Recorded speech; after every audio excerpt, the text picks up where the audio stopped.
today we will continue to focus on the practical steps that we can take in our daily lives to eliminate conflict from the body, mind, and emotions. Now, in part 3, we covered the first 4 keys to the door towards zero conflict.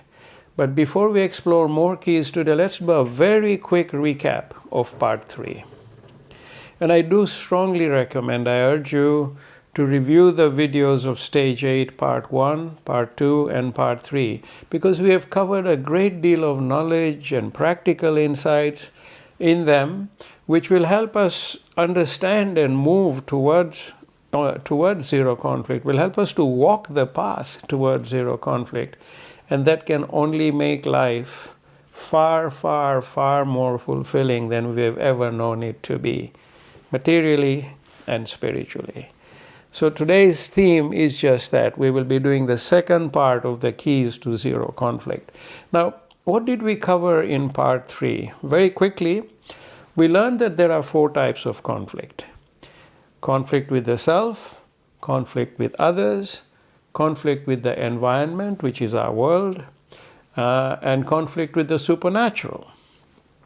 We also recognize the importance of eliminating conflict from all dimensions of our lives: body, mind, and emotions. We discussed how we all tend to project our conflicts over others, which then become the defining forces of our relationships and the happiness and well-being we can derive from them. So we learned the first 4 keys to opening the door to the path towards zero conflict.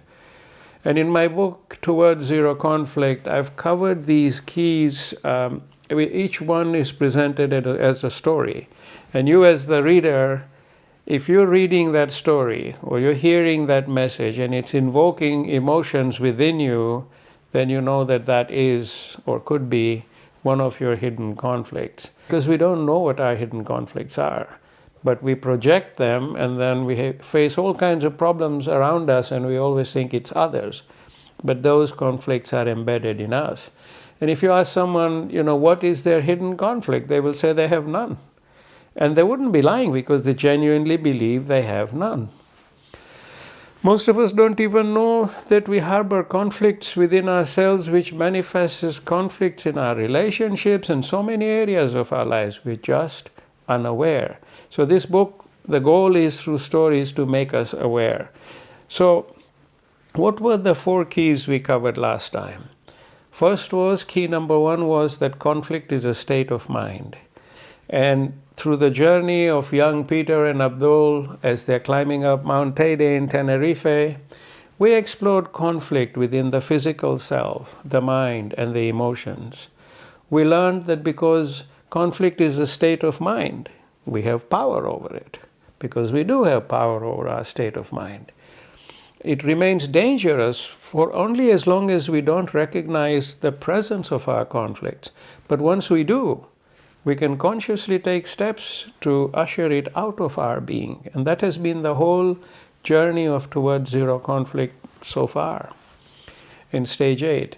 We also learned that mass consciousness, which comprises all our collective thoughts, is a very powerful tool that we can all use to restore peace in our world, to dial back and unwind conflict in our world. So while mass consciousness, we are all aware of it, we have to be able to use it, and each one of us can contribute to that change. Today, our global mass consciousness is spiraling upwards in the negative direction, fueled by media, politics, and lots of things. However, we can stop this spiral and create change by shifting our own consciousness first.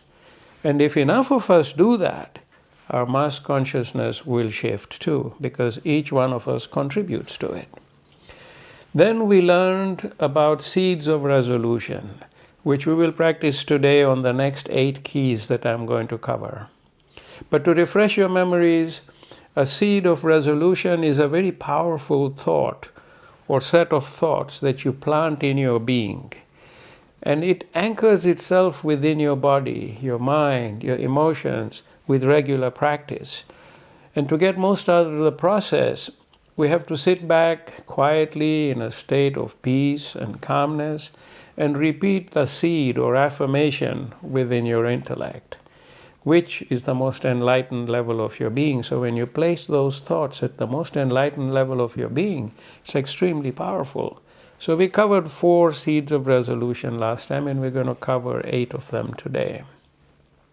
So once you internalize these words through regular practice, you'll be amazed how they resurface like light bulbs in your mind each time you're about to create or react to a conflict. Then the second key was recognizing essence and form. And every creation in this world has an essence and a form. The essence is pure and unblemished, for it emanates from the purest of sources, which is the higher self, the creator. We went deeper into this key through the story of Emil, a world-renowned artist, who produces the finest paintings of landscapes, creatures, skies, everything that Mother Nature portrays, to us through its beauty. He could capture it perfectly. However, the more perfect his art gets, the greater the void he sees in them. Something is clearly missing, and he is shown what that is through a conversation with a mystical dove while visiting his log cabin in the forest. The dove teaches him the difference between looking and seeing, essence and form. The third key we learned was how to overcome judgmentalism. And there I shared a story again from Towards Zero Conflict. It was through the real life story of this young man who was in the States, who was very popular with women, and how even the words uttered through a joke actually embedded themselves in our mind, causing us to judge him negatively. It was just a joke, but now each time we think of him, that's what we think of. So judgmentalism is one of the greatest sources of conflict in our world, and we have to rout it out of our beings, and we have to avoid expressing our judgments of others because we are simply not qualified to judge.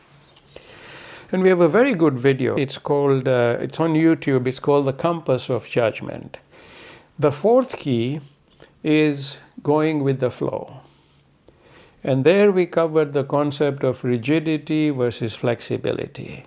And we looked at how men at a construction site in Toronto erected a very tall and rigid pillar by manipulating it through flexible cables. Great lessons in that story. We also learned that the best example of flexibility in nature is water. It is the most flexible element on this planet. Look at a glass filled with water. Pure flexibility, surrounded by pure and absolute rigidity. If the rigid glass falls, what happens? It shatters into so many fragments. What happens to the flexible water? It simply flows out of the crisis, unaffected. We also learned that water never flows uphill, and hence we should not allow ourselves to be embroiled in conflicts in situations that demand uphill flow from us. Those are very conflictive situations. So that's as far as we got to last week. Now let's explore the 8 more keys today that open the door towards zero conflict. Some of them are quite a lot of fun. So the next key, which is the 5th key, is forgiveness. Now, conflict roots itself very deeply within and around us when we are hurt or when we have hurt others, intentionally and unintentionally. When we are treated badly, insulted, wronged, or abused by others, we tend to carry these emotions of hurt and sadness within us, making us angry, bitter, resentful of those who have wronged us. And these emotions dig deep roots of conflict within our being. They sink their roots right into our being, impacting us and all those around us in negative ways. These emotions are like viruses. They spread very fast, inflicting conflict and pain wherever they land. The other side of the equation is where we hurt, insult, or inflict pain upon others through our actions and words.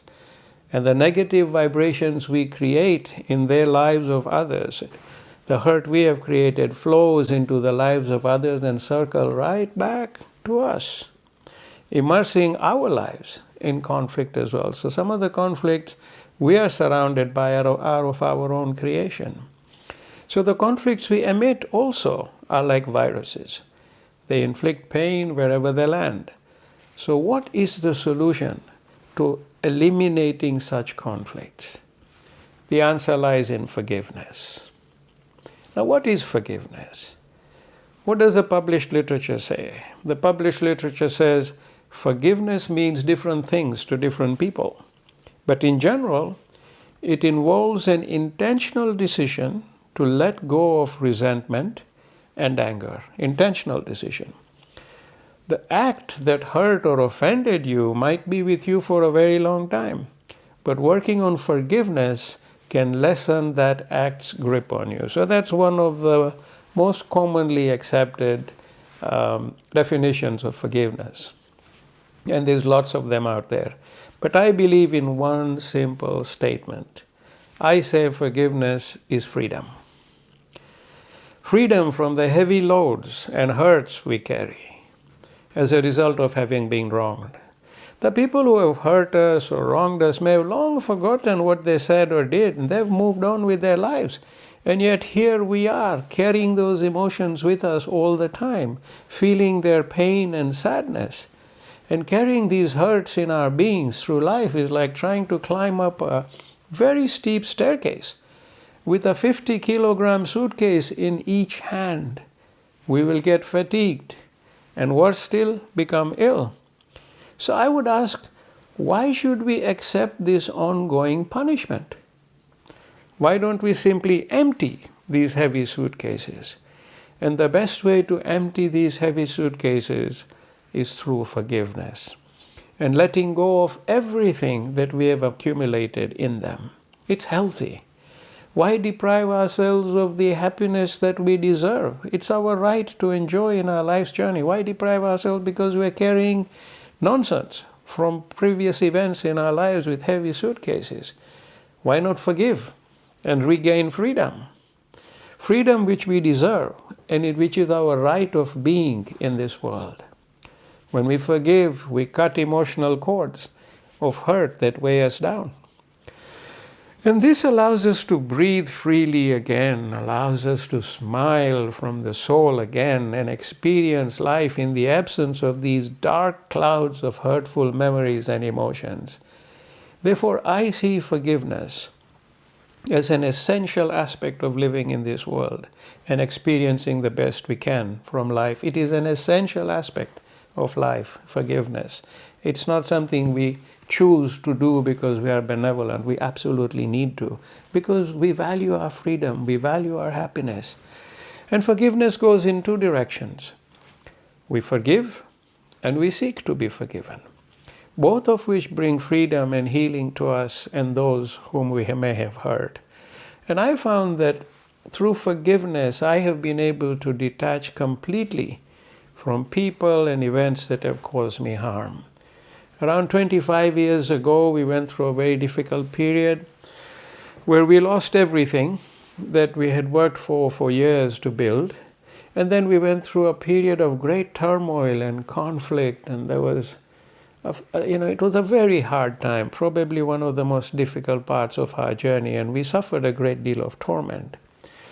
But I don't carry any hatred or anger or resentment towards those that put us through the most trying times of our lives. How did I achieve this healthy detachment? I have a very simple technique, which is, if I take this example, and there were many people, and there were events, and there were memories, I put them all, you've all seen these big old sailing ships that Christopher Columbus used to, traveled with. So I visualize a ship, a sail ship, and I put these people and I put everything in them. And this ship is connected to my ship. So there's a cord between us. And the way I naturally see it is it's early morning, it's dawn. And there's the two ships are in water and there's a mist. So I can see the other ship. and I can see the cord. And then I cut that cord. And I watch that ship drift away, and it disappears in the mist, and it's gone. And with that, I diminish the importance of those memories and those hurts from my life. It works. Because when I did that, and I've done it many times, they occupy 0% of my being. When I think of them now as I speak to you, I feel nothing. I'm just neutral, equilibrium. And each time after I cut that cord and the ship disappeared in the mist, if ever that memory came back to me, I always reminded myself, this is unimportant and valueless. I have let it go, so go. It's not here anymore. You don't belong. And in this way, the memories began to come less and less frequently. And they have now faded into the ether somewhere with no more connection with me. And the first time I'm thinking about it now is that I'm speaking to you. Totally no space in my life. Let's learn to live that way. From my own life example, my health improved, everything improved, our lives improved once we cut those cords. And unfortunately or fortunately, we have to do that a number of times in our lives. But let's be prepared. So by diminishing the importance of people and events that cause us harm, we actually forget. So forgetting doesn't occur until we remind ourselves that those memories have no space in our being. Then we truly forget. And when we forget, it doesn't come back as often. So apart from bringing freedom, I also find that forgiveness helps me live fully in the present by closing the hurtful doors of the past. So we can engage in the present. We're not stuck in pain which we don't deserve. And finally, one very important part of forgiveness is to be able to forgive yourself and stop carrying damaging guilt in your being. And this is also a very big part of the importance of forgiveness. Guilt and its emotions destroy our confidence and happiness. And therefore we have to let guilt go. It too should have no space in our being. Choose to love yourself, and you will be able to let go of the guilt. We all make errors and do wrong things. There's not a single person in this world who can say they have not erred. We err every day. But what is important is what we learn from our mistakes and then move on with life. So what are the seeds of resolution for forgiveness? The seeds are: forgiveness is freedom. Forgiveness is freedom. I forgive myself. I forgive everyone and pray to be forgiven. So I forgive myself. I forgive everyone and pray to be forgiven. For forgiveness is freedom. Those are the seeds of resolution. And I believe we have a really good video and insight on the YouTube channel called Forgiveness, which goes into a lot more depth into the power of forgiveness. Please do watch it. So now we come to the sixth key, which is expectations. And our expectations are a huge source of conflict in our lives and in the lives of others. We impose our expectations on our friends, our families, our loved ones, and without realizing that we are robbing them of their freedom to do what they would like to do. Instead, we force them to comply with our expectations. And when they don't, or they fight back or push back, conflict begins. And it spirals out in so many directions, wrecking people's relationships and happiness. And like forgiveness, expectations also flow in two directions. We impose our expectations on others and also suffer the brunt of their expectations which are imposed on us. So like forgiveness, it also goes in two directions. So where do our expectations come from? I think one big area is that we feel entitled. We feel entitled to receive from others for many different reasons. So entitlement is a big one. Some people are entitled because they were born in a family and therefore believe they have a right to everything whether they work for it or not, just because they are there. That's entitlement. Parents feel entitled to and have expectations of their children, and vice versa. Entitlement and expectations also come from when we give to others, because we usually expect something in return. Even when we give to our children, subconsciously we expect them to do the same for us. It's wrong. We cannot be entitled to that. So in both material and non-material forms, we feel we are entitled to something from them, like loyalty or reverence or respect or more. When we give, that's what we expect. And when we don't get it, conflict begins. Now, I've shared with you the example of a very successful businessman who employs his unemployed childhood friend in order to help him out. The friend was a newcomer in the company. He believes he is entitled to be treated better than others because of his childhood friendship with the boss. So even though he had contributed nothing to the business, and this entitlement creates lots of strain in the company and its workers, and finally his friend has to fire him. So this ends what was once a beautiful childhood friendship. Now let us take a few steps back and look at the world where we have been born in.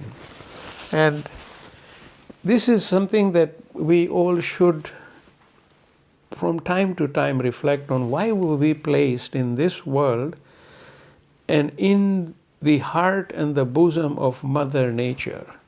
So we came from wherever we were, and we are put in the heart of nature. Nature provides us with everything and expects nothing from us. We consume air, we consume food, water, land, and other creation from nature. Even without thinking about it, we take from nature, but nature has no expectations of us. Nature continues to provide for us. So here we are, placed in nature, and we view its laws before us all the time, but we fail to adopt these laws in our lives. Isn't that strange? You go on a holiday to a certain resort and there is rules that you see that are applied and we follow them. We've come to this world and there are rules we totally ignore, to our detriment. One of the core laws of nature that we need to adopt is to give without expectation. Give without expectation. And the second law we need to adopt is we are entitled to nothing. We are entitled to nothing. If we drop our expectations and entitlement, we create freedom in our lives and in the lives of others. We eliminate conflicts before they even arise. And that should be our goal. The seeds of resolution for expectations are: I am entitled to nothing. I give without expectation, for I am a child of nature. I am entitled to nothing. I give without expectation, for I am a child of nature. Such a beautiful way to live our lives if we can, and we should try hard. And we also have a very nice video on YouTube on expectations. The seventh key is separating needs from wants.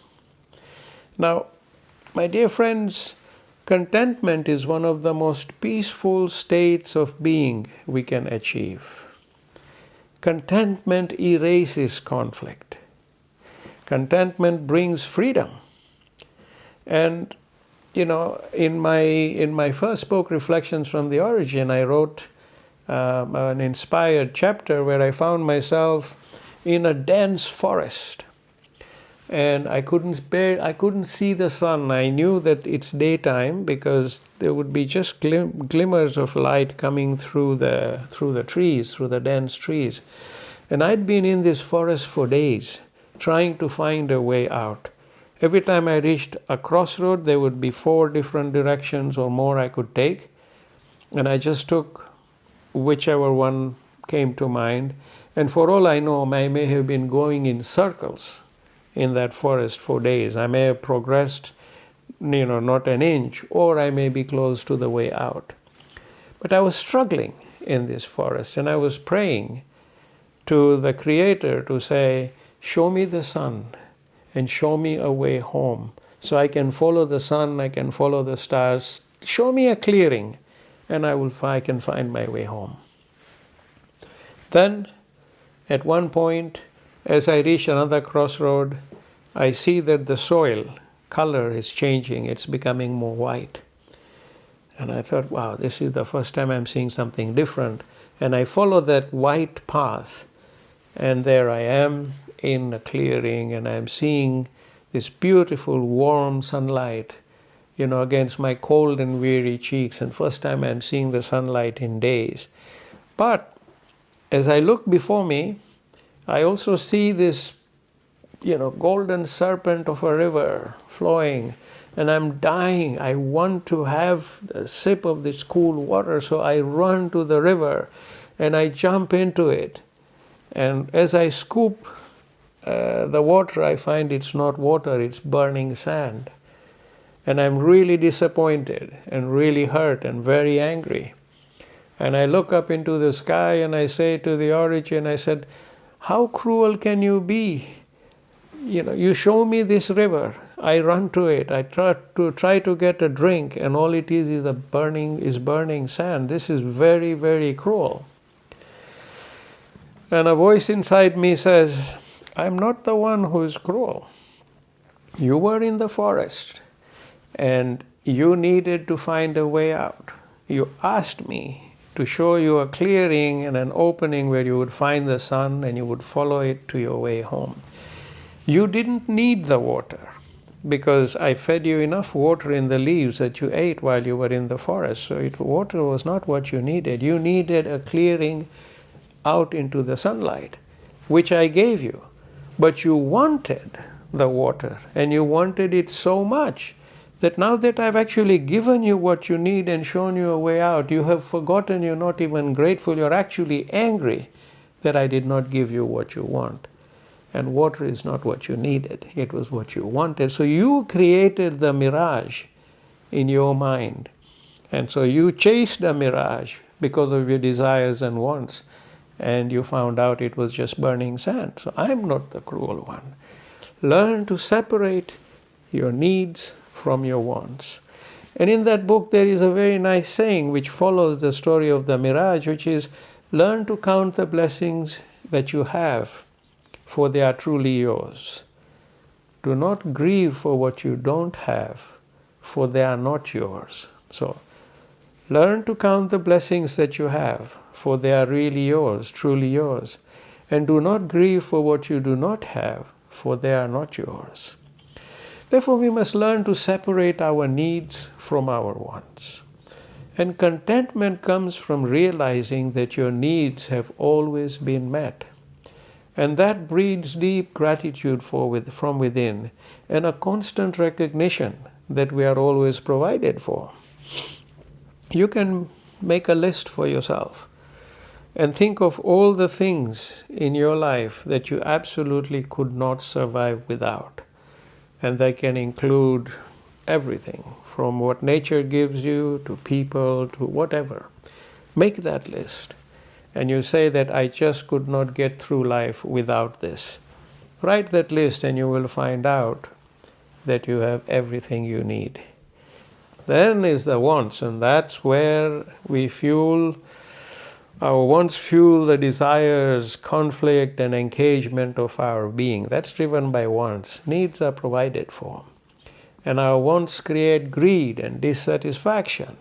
Imagine I was given the way out of the forest, and yet I was angry, and I had forgotten that for days that's what I was praying for, just because I didn't get what I want. I forgot even to be grateful.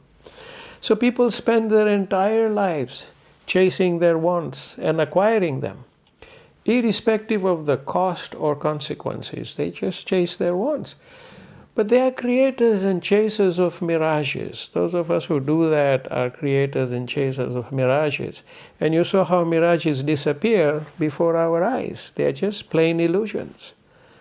So a great soul once said, do not mold the events to fit your desires, but rather let your desires follow the events.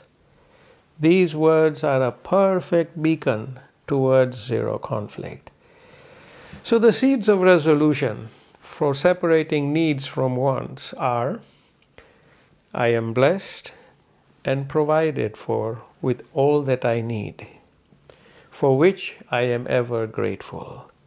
I let my desires follow the events and let life unfold freely with deepest gratitude. So I am blessed and provided with all that I need, for which I am ever grateful. I let my desires follow the events and let life unfold freely with deepest gratitude. So with that, we then move to the eighth key, which is let it be. This key is about evolution versus intervention. So Sarah is a charming 12-year-old girl spending her summer holidays with her grandfather George, who runs a rose plantation. So Sarah loves nature and she's very passionate about her grandfather's gardens. And she's always mesmerized by the variety of colors and scents of the roses. So one day while she's walking with her grandfather, she stops to look at a rosebud. And the rest of the roses on that bush were really beautiful. So she tries to peel open the tip of that bud to see what color the petals are going to be, because that bush had yellow roses and red roses. So she can't see much, so she plucks the rosebud and then begins to pull back the green sheaths, exposing the outer petals. So she sees that the outer petals are red, but there's an orange hue, and she thinks, oh, but maybe inside it's yellow. So she starts peeling the petals back, and very soon all the petals fall off, leaving behind just a stub. So Sarah is dismayed, and she did not expect the rosebud to disintegrate this way. And she says to her grandfather, she says, Grandpa, when I saw this rosebud, I thought it would reveal one of our garden's most beautiful roses. It would have one of the best scents too. So I could not wait for the bud to unfold, so I tried to open the bud myself. And our wise grandfather smiles and replies, Sarah, what you have in your hands is now no longer a flower. It is just a stub. If you had been patient and allowed the rosebud to open by itself, you would have discovered the most beautiful colors and scent in the garden.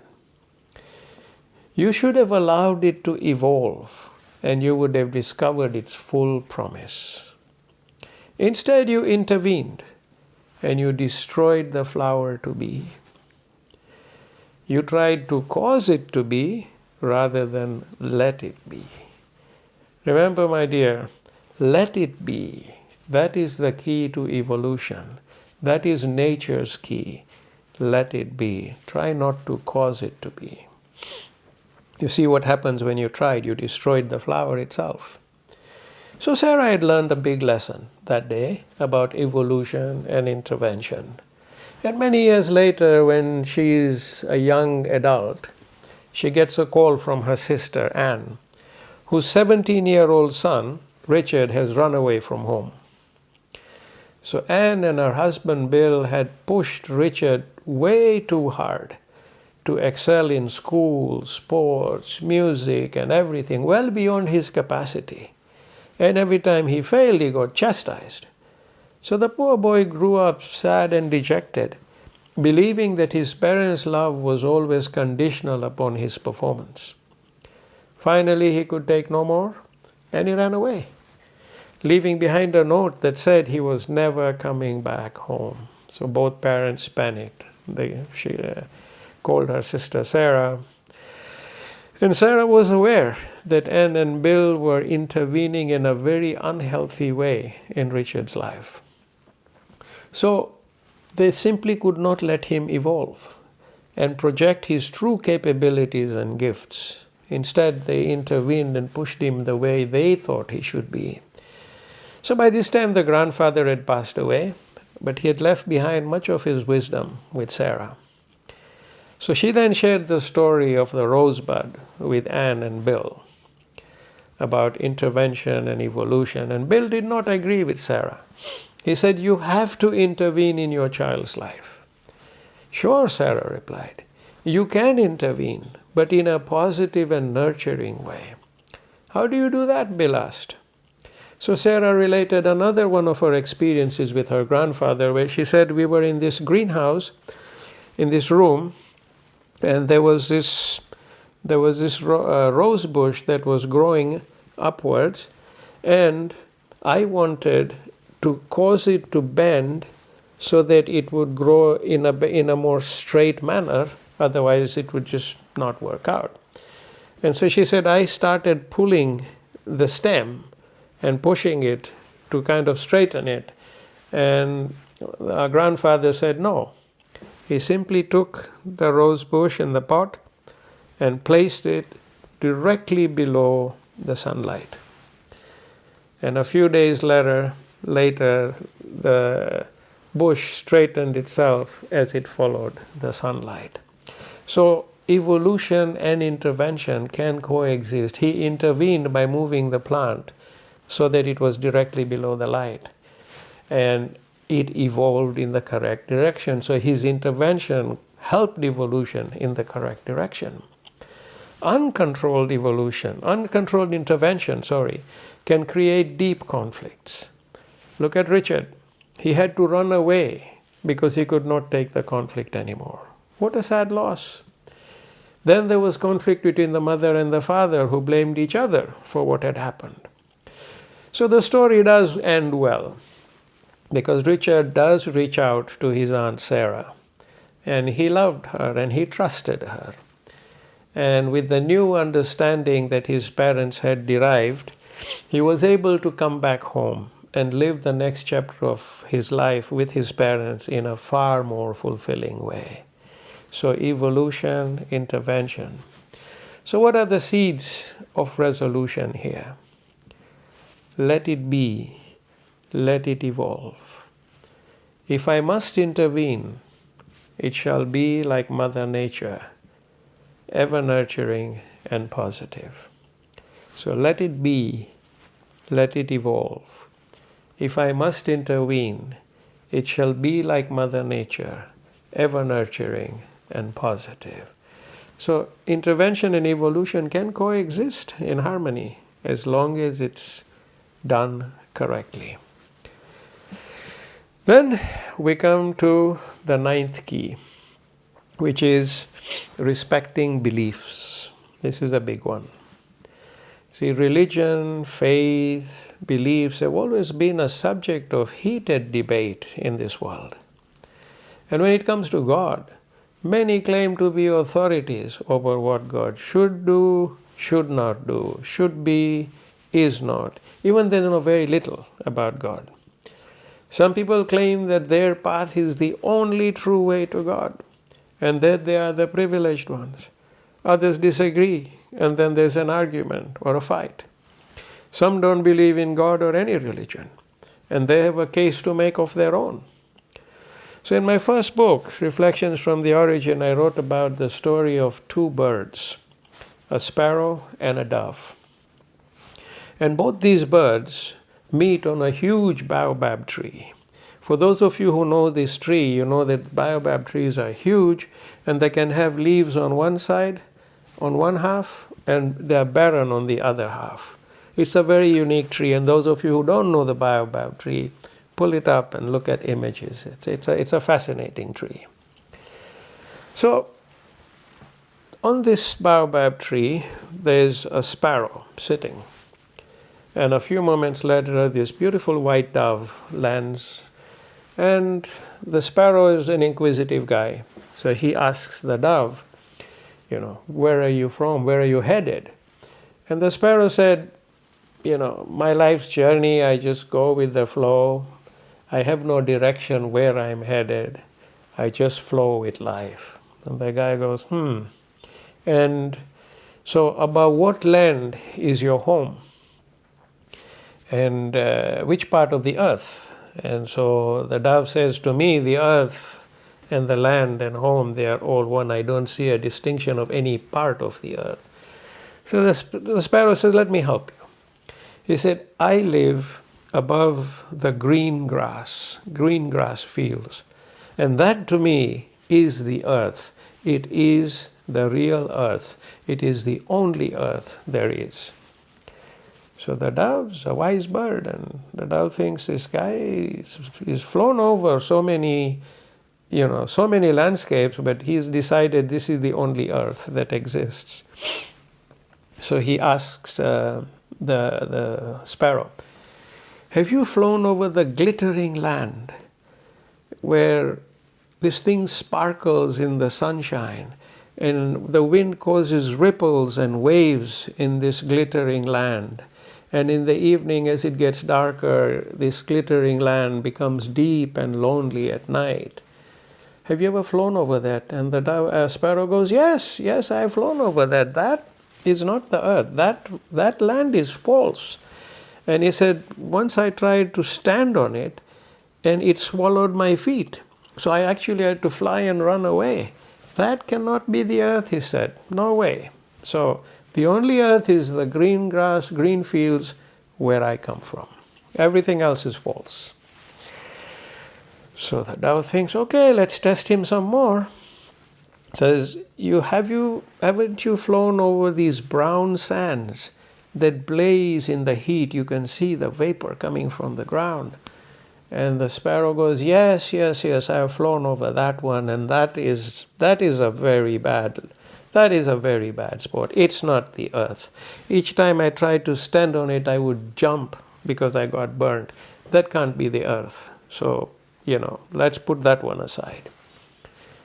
Fine. Then the dove says, and then have you looked at the land that touches the sky, and it's got this white peaks, this white thing on this land, and it touches the sky, and he was referring to a mountain peak.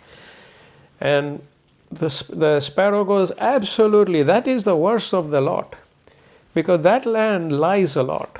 When I look at it from far, it looks like it's touching the sky. When I fly over it, the sky is way, way, way further up. It never touches the sky. And when I land on this white fluffy stuff, then I feel a pain again in my feet. But it's different to the pain I feel from that blazing heat, from that sand. So this is not the earth. This is land that absolutely lies all the time. So now the dove is thinking, this sparrow is so rigid in the way he sees what the earth is. There's only one earth. So the dove says, what if I were to say to you that all the lands that you saw are the earth, all of them? Then the sparrow says, then I would have to say that you are mad, because those were all false lands. Where I come from is the only earth that exists. The rest is all false. How can they all be one earth? Impossible. So the dove looks and says, do you agree that you and I are standing on a baobab tree? So the sparrow goes, of course, we are standing on a baobab tree. I can see you. So the dove goes, now look behind you. Do you see the leaves?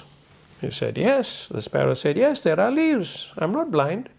He says, look on this side. There are no leaves on that entire half of the tree.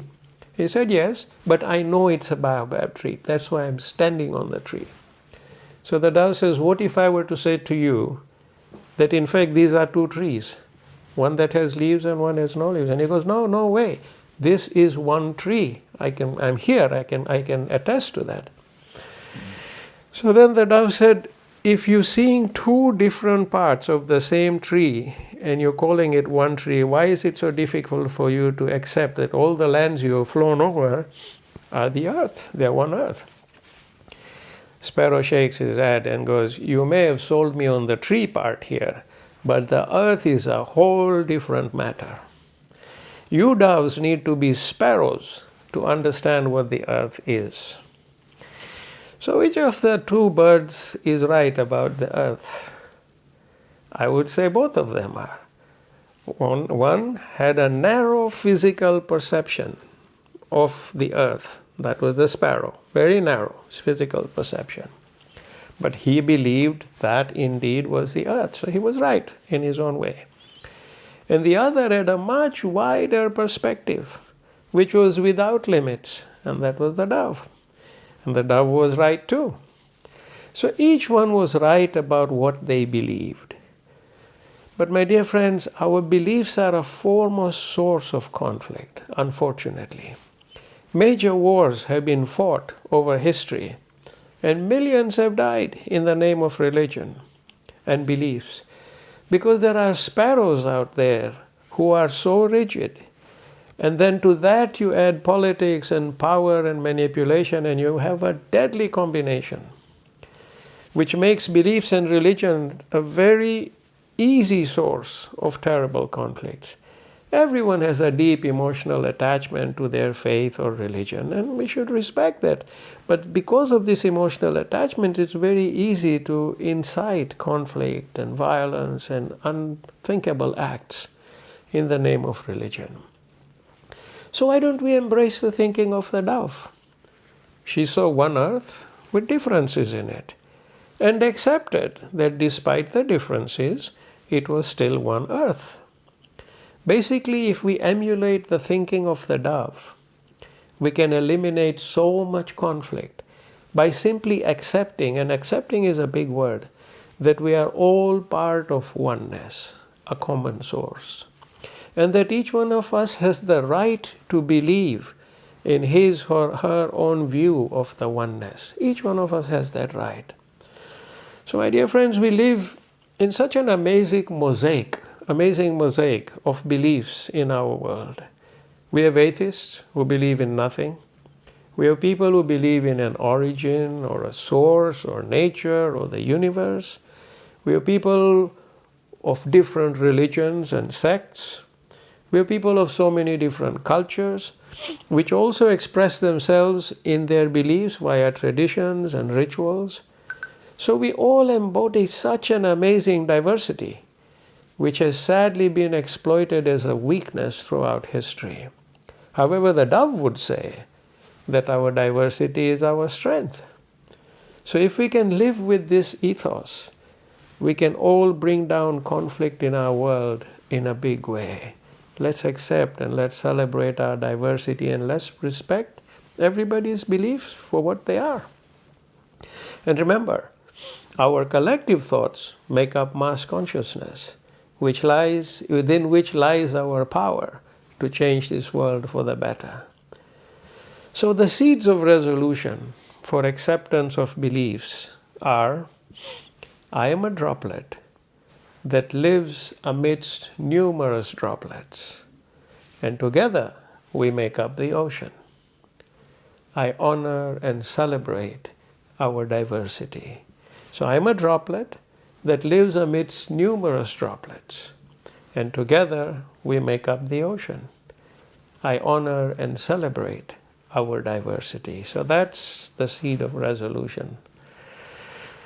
The 10th key is learning and unlearning. And we are all in this world to gain knowledge and learn from our experiences. That's why we are here. However, part of this process, as we learn, we pick up attitudes and biases of our ancestors, parents, teachers, family, friends, society. We pick up these attitudes and biases, and some of them can be very negative in nature. But we express them as a natural part of our being. They are a big source of conflict. Examples include racism, the caste system, intolerance towards the ways of others, a holier-than-thou ethos, and a lot more. And these attitudes and biases are like hidden cancers in our beings, which often manifest in conflict and grief. Therefore, just as learning is very important, so is unlearning. To unlearn negative attitudes, biases, and traits, what do we need to do? We need to be honest and objective about their presence in our being. We need to recognize their sources, even if they include people we love dearly, or our parents, or people we hold in very high esteem. But we need to recognize the sources of our biases. and foster a deep desire to change ourselves in a positive manner. With these 3 steps, unlearning begins to manifest. And the seeds of resolution for learning and unlearning are: progress comes from learning and unlearning. I take on board what is good and discard what is not. Progress comes from learning and unlearning. I take on board what is good and discard what is not. So now we come to the 11th key, which is overcoming fear. So fear is a deep source of conflict in our lives, and we've covered this topic in a number of webinars today, so I'm not going to spend too much time on it. But I believe that fear comes from our inability to embrace the unknown. Fear is not real, for it resides in the future. However, it causes us to lose the precious present as we worry about events that may or may not transpire. When we live in fear, we suffer deep internal turmoil, which triggers conflicts within ourselves and with those around us. So we all understand fear and its dimensions. And in fact, a lot of our current day mass consciousness is based on fear. Look at our news reports, most of which we watch is fearful. Look at how people even manipulate democracy by spreading fear with voters, and lots more. And let's look at some of the ways of overcoming fear, because we know what the sources are. And I found that the best way to confront my fears are to take the event out of the future and bring it into the present. And I've shared the example of Claire with you before. She's this young married woman who is in her 40s, and one evening at a company party, she ends up drinking too much and sleeping with one of her colleagues. And she's a married woman.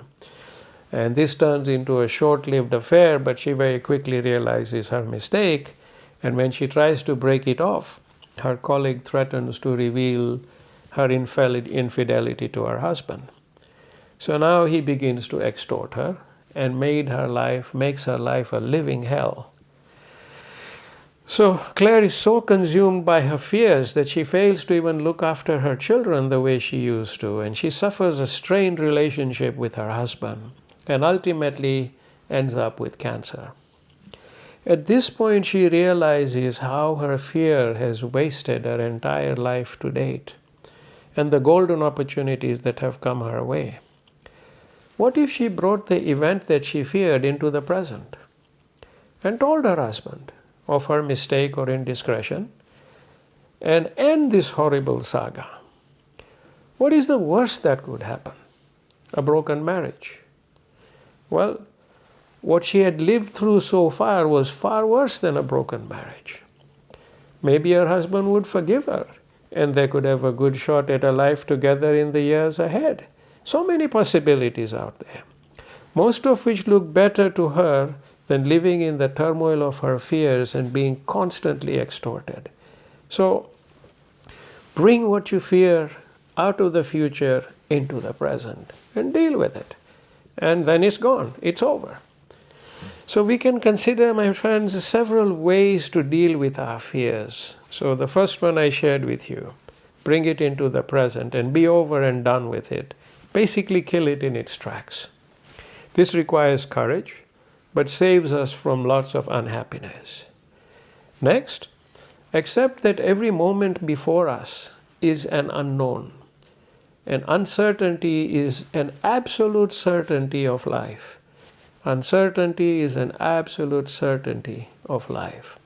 So remember that. Every moment ahead of us is unknown, uncertain. So let's learn to embrace the unknown, because that makes us fearless. Third, accept that fear is not real. It lives in a future which may or may not transpire. And we can use anchor thought to ground ourselves in the present. And those of you who haven't heard of anchor thought, you can look it up on the YouTube channel. There's a meditation of anchor thought, where you anchor yourself in a state of being. That's another way to overcome fear. And finally, build trust in ourselves and the Creator, and hence trust in the future. Embrace the future with trust, because it's an unknown. Trust in it. And I'm sure you can all come up with so many more ways of overcoming fear. But basically, we can eliminate a lot of conflict in our lives by overcoming our fears. And also by understanding the plight of fearful people. With this understanding, we can govern our reactions to their behavior in a more compassionate and peaceful way. So that's another very important part of embracing the unknown.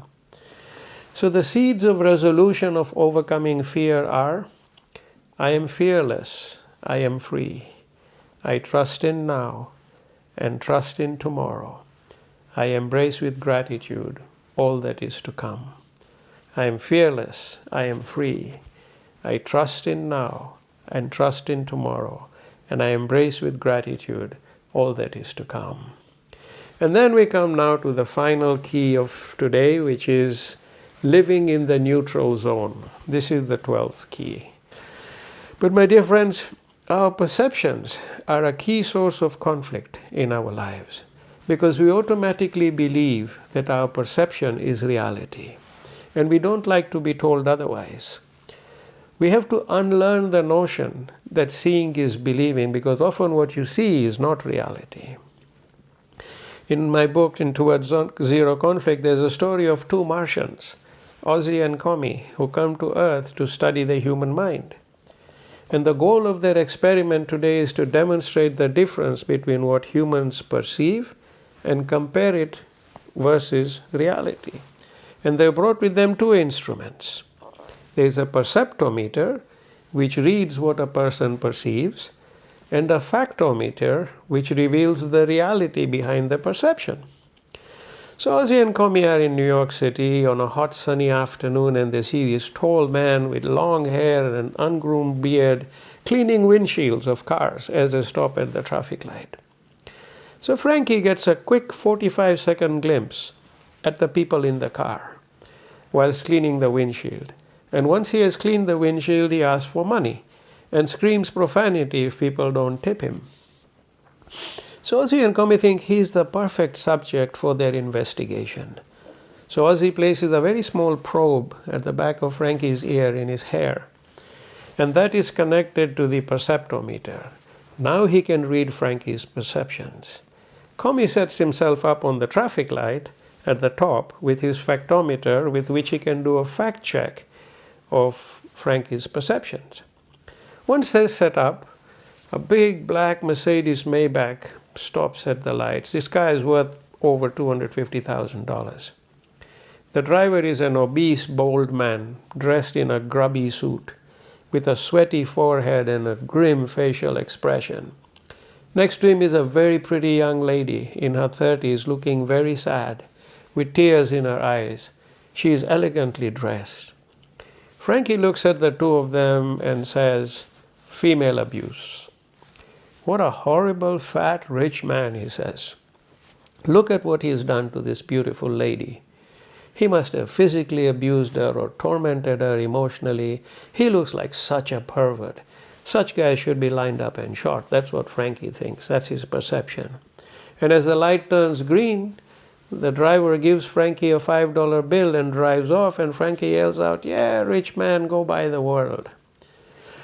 So Ozzy relays his perceptometer reading to Commie, who is shaking his head in disbelief. He says to Ozzy, "Frankie's perception is way off base. My factometer says the vehicle belongs to Sir Bailey, a world-famous billionaire and philanthropist who's built so many schools and hospitals and social support infrastructure for poor people all over the world. 12 hours ago, his private plane crashed outside Atlantic City with no survivors. The driver of the vehicle is his distant cousin, Mikhail, who is an auto mechanic and not wealthy at all. And he barely makes his ends meet. Mikhail is driving his niece to the morgue to receive the body of her father. These are the facts." Now imagine, sexual abuse and emotional torment by a horrible, obese, rich man. That's the perception. So far away from reality. In a couple of moments, another car stops. And now it's a small beaten up Fiat which is at least 20 years old. And in the driver's seat is a masculine looking 60-year-old woman with scruffy hair and no makeup. And next to her is the most beautiful woman Frankie has ever seen. But she has an awkward smile on her face. In the back seat is a little 2-year-old toddler who is bawling her eyes out. So despite all the screaming and crying, these two women seem completely oblivious to the little child, almost as if she didn't exist. And as Frankie cleans the windshield, he looks at what's going on in the car and starts frowning. Look at these two women. Look at them. One is gorgeous, and then there's this other one who's driving the car. And they're so into each other, totally ignoring the poor child. I think they might be lesbians. I think that such people should not be allowed to adopt children if this is how they're going to treat them. You have to look after children. So these two women are just totally into each other. Then the light turns green and the women drive off without giving Frankie anything. Cheapskates, he screams out aloud. No wonder you drive a car that looks like it came out of a cereal box. Again, Ozzy beams Frankie's perception to Comey, who's shaking his head at the top of the traffic light, and his factometer says, the car belongs to a Mrs. Angela Fuller, who declared personal bankruptcy a year ago. She's totally deaf. The young woman sitting next to her is her goddaughter, Samantha, a supermodel, who is completely paralyzed from head to foot as a result of a car accident. And the paralysis of her face has left her with an awkward frozen smile. The little girl at the back is Samantha's niece, and she's crying because of the heat. The car has no air conditioning and the weather outside is very hot. So the two ladies are driving the little toddler to her mom, who is Samantha's sister. So Mrs. Fuller cannot hear the toddler crying, and Samantha can't do anything because she's paralyzed. And here is Frankie confidently perceiving them as irresponsible lesbian parents. Ozzy and Comey conclude their subject that Frankie is significantly negatively polarized. Negatively polarized people perceive life from a mostly negative perspective, and they are highly pessimistic and always assume the worst. Positively polarized people are highly optimistic and only see the best in everything. The correct balance lies in living in the neutral zone, where conflict through perceptions is diminished. When you're sitting by yourself, reflecting on your own perceptions, try to figure out your own polarization. Is it negative or positive, or are you in the neutral zone? Whatever your answer is, aim to be in the neutral zone and avoid reacting to the perceptions of negatively polarized people. Positively polarized perceptions are easier to deal with, of course. So the message here is, live in the neutral zone. How can we do that? By simply questioning our perceptions and finding out the facts before reacting. So question your perceptions, find the facts before you react. That's how we live in the neutral zone. So the seeds of resolution for this 12th key is, I am in the neutral zone and only react to reality. I am in the neutral zone and only react to reality. Now there's many keys we have not covered thus far, and I'll pick them up in some of the future webinars. But with this, I would like to end our masterclass on stage 8, the stage of the orchestra, the stage of pure harmony and zero conflict. And in our next masterclass, we will move to stage 9, a very powerful and deep stage where the river has merged into the ocean. This is a stage about totality. So with that, I'd like to conclude today's session. I'm sorry we overran a few minutes. I look forward to seeing you again very soon. Stay blessed, and thank you for attending and bringing your positive energies to this webinar. I pray that the light of our Creator may always be with you, to help you, guide you, protect you, and love you. Stay blessed.